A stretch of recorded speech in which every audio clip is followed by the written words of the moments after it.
இப்போ நம்ம பார்க்க போற டாபிக் என்ன அப்படின்னு பார்த்தோம்னா கணிகங்கள், அதாவது பிளாஸ்டுகள் அப்படின்னு சொல்றாங்க. இப்போ இந்த கணிகங்கள் அப்படிங்கிறது எங்க இருக்கும் அப்படின்னு பார்த்தோம்னா பசுங்கணிகங்கள் அப்படின்னு நம்ம தாவரங்கள்ல பார்த்திருப்போம். இந்த தாவரங்கள் இந்த காணப்படுற இந்த பசுங்கணிகங்களை நிறத்தின் அடிப்படையில 3 வகையா பிரிச்சிருக்காங்க. என்ன அப்படின்னு பார்த்தோம்னா குரோமோபிளாஸ்டுகள், லியூகோபிளாஸ்டுகள் அண்ட் குளோரோபிளாஸ்ட் அப்படின்னு பிரிச்சிருக்காங்க. Chromo, leuco and chloro. Leuco அப்படின்னா ஒயிட் கலர், எந்த ஒரு நிறமிகளும் இருக்காது. குளோரோ அப்படின்னாவே நமக்கு தெரியும் கிரீன் கலர்ல இருக்கும். குரோமோனா கலர்ஃபுல், என்ன கலர்ல வேணா இருக்கலாம். இப்ப குரோமோபிளாஸ்டுகள் அப்படிங்கிறது இவை மஞ்சள் நிறத்திலோ சிகப்பு அல்லது ஆரஞ்சு நிறத்திலோ காணப்படும். இது செல்களில் உள்ள வாக்யூல்களில் ஆந்தோசயனின் நிறமிகள் காணப்படுவதனால் மலர்கள் கவரும் வகையில் கவர்ச்சிகரமாக காணப்படுகின்றன. நார்மலா செல்கள்ல நம்ம வேக்யூல்கள் பார்த்தோம். ஒன்று உணவு வேக்யூல்கள், உணவை சேமிக்கும், இல்ல கழிவு பொருட்களை சேமிக்கும், இல்ல கான்ட்ராக்டில் வேக்யூல்ங்கிறது அமீபால இருந்து கழிவு பொருட்களை வெளியேற்றும் அப்படின்னு பார்த்தோம். அதுல இன்னொரு வகையான வேக்யூல்கள் அப்படிங்கிறது பார்த்தோம்னா நிறமிகளை சேமித்து வைக்கிறது. மோஸ்ட்லி வேக்யூல்களோட வேலையை சேமித்து வைக்கிறது தான், எதையாவது எந்த பொருட்கள். இந்த பொருட்கள்ல வந்து பார்த்தோம்னா வேக்யூல்கள் ஆந்தோசயனின் அப்படின்ற ஒரு நிறமி இருக்கு. அந்த நிறமியோட வேலை என்னன்னா மலர்களுக்கு கவர்ச்சிகரமான கலரை கொடுக்கறது அதோட வேலை. எதுக்கு இந்த கவர்ச்சிகரமான கலர் அப்படின்னா அப்பதான் வந்து அது பூச்சிகளை வந்து அட்ராக்ட் பண்ணும். அட்ராக்ட் பண்றப்பதான் அவை வந்து தேன் எடுக்க இங்க வரும். அப்ப மகரந்த சேர்க்கை நடைபெறும் அப்படிங்கிறதுக்காக. சோ குரோமோபிளாஸ்டில் கொழுப்பில் கரையும் கரோட்டினாய்டு நிறமிகளான கரோட்டின் மற்றும் சாந்தோபில்கள் காணப்படுகின்றன. இந்த ஆந்தோசயனின் நிறமிகள் காணப்படுவதனால் மலர்கள்ல கவரும் வகையில கவர்ச்சிகரமான கலர்கள் இருக்குது. அதே சமயம் கரோட்டினாய்டு மற்றும் சாந்தோபில்ஸ் சொல்லக்கூடிய மற்ற நிறமிகளும் காணப்படுகின்றன. இதுதான் பசுங்கணிகத்தோட குறுக்கு வெட்டு தோற்றம் நமக்கு கொடுத்துருக்காங்க. இதுல பார்த்தோம்னா ஃபர்ஸ்ட் வெளிப்புற ஜவ்வு, அடுத்து உட்புற ஜவ்வு அப்படின்னு 2 ஜவ்வு இருக்கு. இதுல பார்த்தோம்னா ஸ்ட்ரோமா அப்படின்னு சொல்லக்கூடிய ஒரு இடம், அதாவது டார்க்கா இருக்கிற பகுதி. அடுத்து தைலகாய்டுகள் அப்படின்னு சொல்லக்கூடிய இந்த சைட சொல்றாங்க. கிரானம் அப்படிங்கிறது இந்த தைலகாய்டுகள் ஒன்றின் மீது ஒன்று அடுக்கி வைக்கப்பட்ட ஒரு நாணயத்தை அடுக்கி வைத்தா என்ன ஒரு தோற்றம் கிடைக்குமோ அந்த ஒரு தோற்றத்தை கொடுக்கக்கூடிய இந்த இடத்தை தான் கிரானம் அப்படின்னு சொல்றாங்க. சோ அடுத்து நம்ம லியூகோபிளாஸ்ட்னா என்னன்னு பார்க்க போறோம். அதாவது நிறமற்ற, அதாவது ஒயிட் கலர்ல. இதுல பார்த்தோம்னா நிறைய இதுலயும் கொடுத்துருக்காங்க. அமைலோ பிளாஸ்டுகள், எலையோ பிளாஸ்டுகள், அமைலோ, எலையோ, அடுத்து அலிரோ பிளாஸ்டுகள் அப்படின்னு சொல்லிட்டு 3. இதுல அமைலோ பிளாஸ்ட் அப்படிங்கிறது கார்போஹைட்ரேட் மற்றும் ஸ்டார்ச்சை சேமித்து வைக்கும் அப்படின்னு சொல்றாங்க. அடுத்து எழையோ பிளாஸ்டுகள் அப்படிங்கிறது கொழுப்பு மற்றும் எண்ணெய் பொருட்களை சேமித்து வைக்கும். அலிரோ பிளாஸ்டுகள் அப்படிங்கிறது புரோட்டீனோபிளாஸ்ட், புரதத்தை சேமித்து வைக்க. அலிரோ அப்படின்றதுக்கு இன்னொரு பேர் என்னன்னா புரோட்டீன்ஸ். சோ புரோட்டீனை சேமித்து வைக்கிறது அப்படின்னு சொல்றாங்க. அமைலோ அப்படிங்கிறது அமை அப்படின்னாவே கார்போஹைட்ரேட் அண்ட் ஸ்டார்ச். எலையோ அப்படிங்கிறது கொழுப்பு மற்றும் எண்ணெய் பொருட்களை குறிக்குது. அலிரோ பிளாஸ்டுகள் அப்படிங்கிறது புரதத்தை குறிக்குது, அதாவது புரதம் புரோட்டீனோபிளாஸ்ட் அப்படின்னு சொல்றோம். 3ஆவதா இருக்கிறது குளோரோபிளாஸ்ட். குளோரோபிளாஸ்ட் அப்படிங்கிறதுனா நமக்கு என்னன்னு தெரியும், பசுங்கணிகத்தோட இன்னொரு பேர் தான் என்னது அப்படின்னா குளோரோபிளாஸ்ட். இந்த குளோரோபிளாஸ்டுகள் மிகப்பெரிய செல் நுண்ணுறுப்பு. இது புரோகேரியாட்டுகள்ல காணப்படுவதில்லை. யூகேரியாட்டுகள்லையும் பார்த்தோம் அப்படின்னா தாவரங்கள் மற்றும் பச்சை பாசிகள்ல தான் நம்ம பார்க்க முடியும். அடுத்து இதனோட நீளம் பார்த்தோம்னா 5 to 10 மில்லிமீட்டர் அகலம். பொதுவாக ஒரு தாவர செல்லில் கிளாமிடோ மோனாஸ் எடுத்துக்கிட்டோம்னா 2.4 மில்லிமீட்டர்ல இருந்து இந்த பசுங்கணிகங்கள் காணப்படுது. இந்த பசுங்கணிகத்துல 3 பகுதி நாம பார்த்தோம் இல்லையா, வெளிஜவ்வு, ஸ்ட்ரோமா மற்றும் லாமெல்லா அப்படின்னு சொல்லிட்டு 3 பகுதிகளை சொல்றாங்க.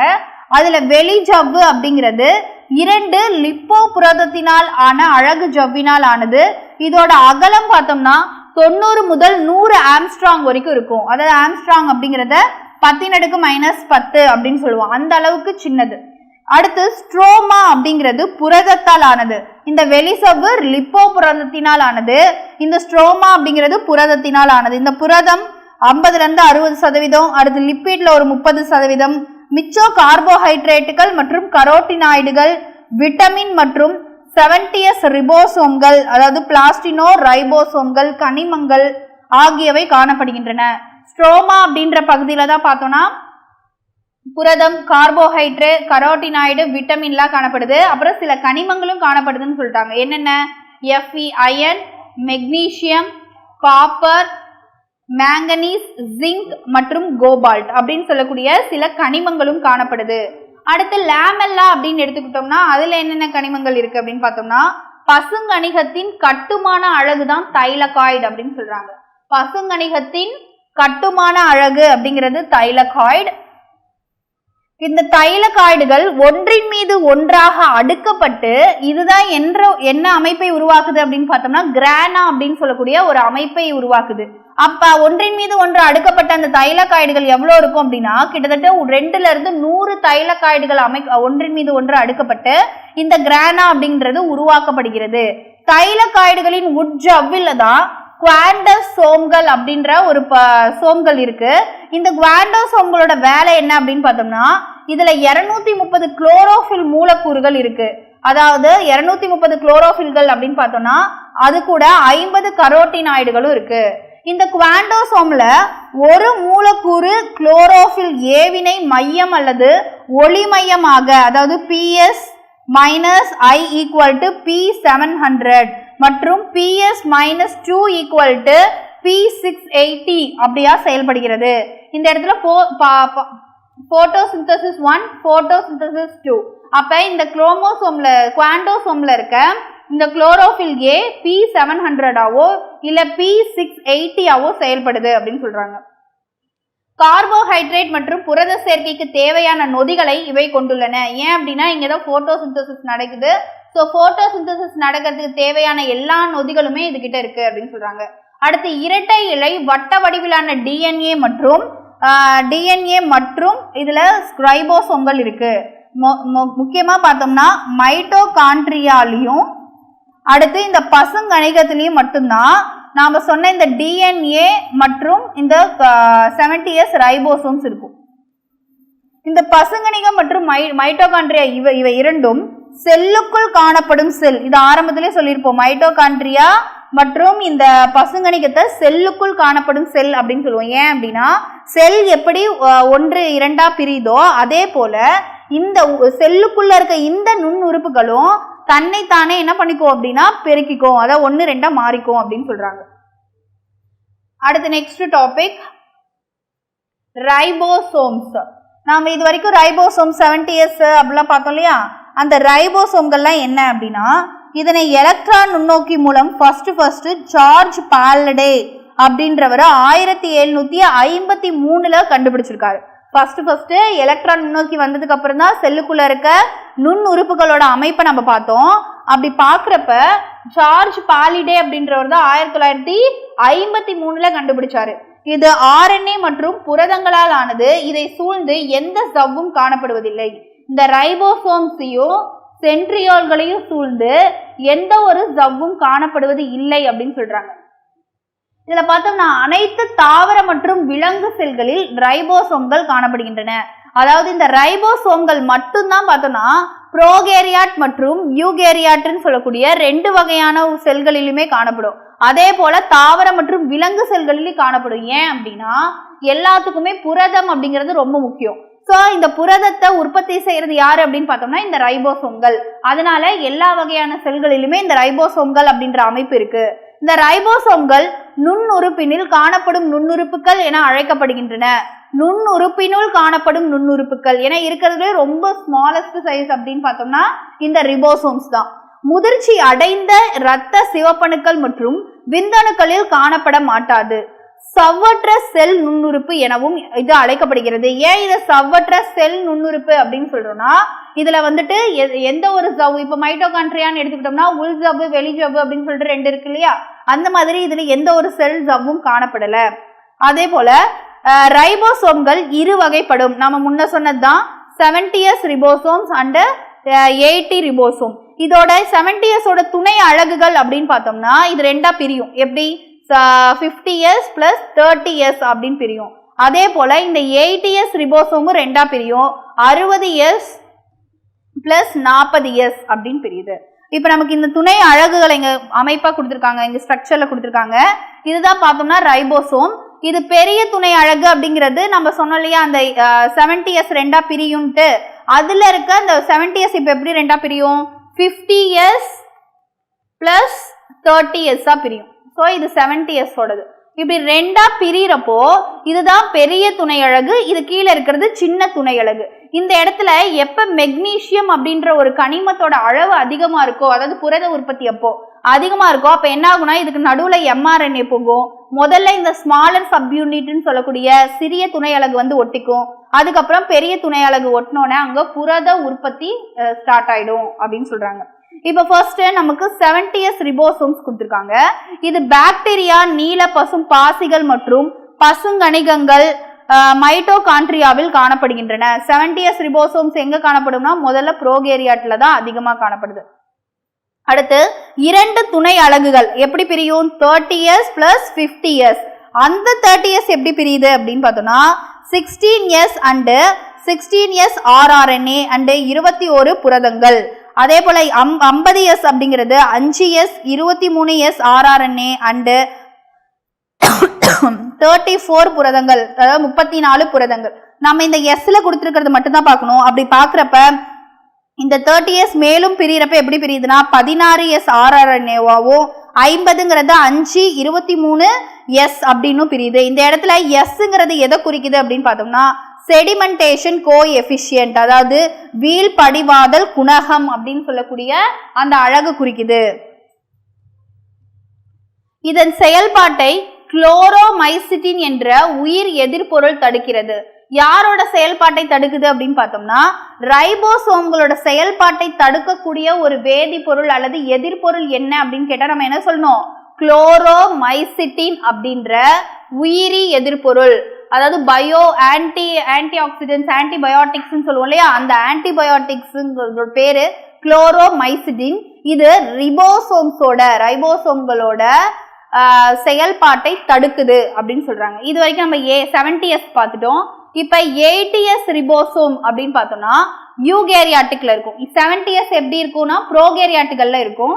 இந்த 80s அப்படிங்கிறது யூகேரியாட்டிக் உயிரினங்கள்ல இந்த வகையான ரைபோசோம் காணப்படுகின்றது. இதோட 2 துணை அலகுகள் அப்படின்னு பார்த்தோம்னா 40 + 60 பிரியும். இந்த 40 அப்படிங்கிறது 18s rRNA, அதுல எப்படி 16 rRNAவா பிரிஞ்சுதோ இதுல 18 rRNA பிரியும். இதுல பார்த்தோம்னா 60 பெரிய துணை அலகு 5s 5.8s rRNA அப்படிங்கிறது. இந்த இடத்துல எஸ்ங்கிறது நம்ம முன்ன பார்த்த மாதிரி செடிமெண்டேஷன் கோஎஃபிஷியன்ட்னு சொல்லக்கூடிய வீழ்படிவாதல் குணகத்தை குறிக்குது. இதன் செயல்பாட்டை சைக்ளோஎக்ஸிமைடு அப்படின்ற உயிர் எதிர்பொருள் தடுக்கிறது. அப்ப 70s ரைபோசோமை தடுக்கிறது குளோரோமைசிட்டின், 80s ரைபோசோமோட செயல்பாட்டை தடுக்கிறது சைக்ளோஎக்ஸிமைடு அப்படின்றது. இப்ப பாலிசோம்னா என்ன அப்படிங்கறத ஆல்ரெடி சொல்லிட்டோம். இந்த ரைபோசோம்கள் வந்து mRNA இணைப்பின் மூலம் இணைந்து ஒரு திருகு வடிவில் காணப்படுகின்றன. இது பாலிசோம் அல்லது பாலி ரைபோசோம் என்று அழைக்கப்படுகிறது. ஒரே mRNA மேல பல ரிபோசோம்ஸ் போய் ஒட்டிக்கிச்சு அப்படின்னா அது பேர் தான் நம்ம பாலிசோம் அப்படின்னு சொல்லுவோம்.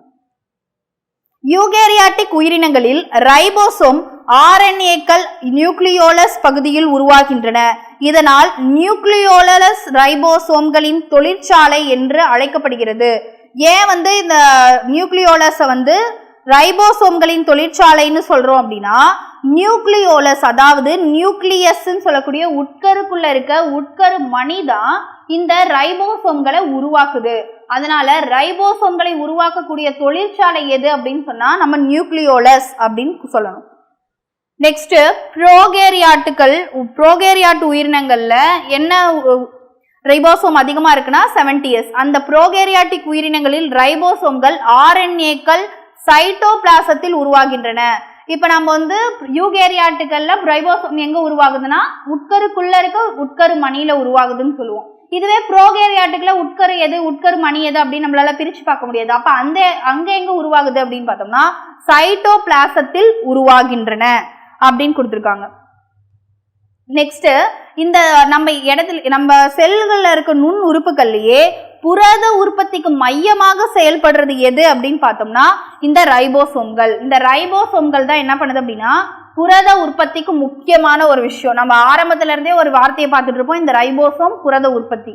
ஸோ இது ரெண்டுமே எங்க நடக்குது அப்படின்னா எண்டோபிளாஸ்மிக் வலைப்பின்னல் மேல இருக்க ரைபோசோம்களால நடைபெறுது.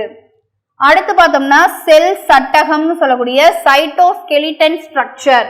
இதுல பார்த்தோம்னா சைட்டோபிளாசத்துல இருக்க வலைப்பின்னல் இலை அமைப்பிலான புரத அமைப்பு தான் நம்ம செல் சட்டகம் அப்படின்னு சொல்றோம். இதோட பணி என்ன அப்படின்னா செல்லிற்கு வலிமை, செல்லின் நகர்வு மற்றும் செல்லின் வடிவத்தை இதுதான் பாதுகாக்குது. ஆல்ரெடி இன்க்ளூஷன்ஸ் உடலம்னு சொல்லி பார்த்துட்டோம். இன்க்ளூஷன்ஸ் உடலம்னா என்னன்னா புரோகேரியாட்டிக் செல்ல உணவுப் பொருட்கள் இன்க்ளூஷன் உடலங்கள் என்ற அமைப்பின் மூலம் சைட்டோபிளாச பகுதியில சேமித்து வைக்கப்படுகிறது. சில புரோகேரியாட்டிக் எடுத்துக்கலாம், பாக்டீரியம் எக்ஸாம்பிளா எடுத்துக்கலாம். பாக்டீரியாவுக்கு தேவைப்படுற சில பொருட்கள் அது உடம்புலயே வந்துட்டு சில பார்ட்ஸா அதை தேவைப்படும் பொருட்கள் அப்படியே அங்கங்க இருக்கு. எக்ஸாம்பிள் பார்த்தோம்னா இந்த பாஸ்பேட் துகள்கள், சயனோபைசின் துகள்கள் மற்றும் கிளைகோஜன் துகள்கள், இது எல்லாமே இன்க்ளூஷன்ஸ் பாடிஸா புரோகேரியாட்டிக் செல்கள்ல இருக்கு.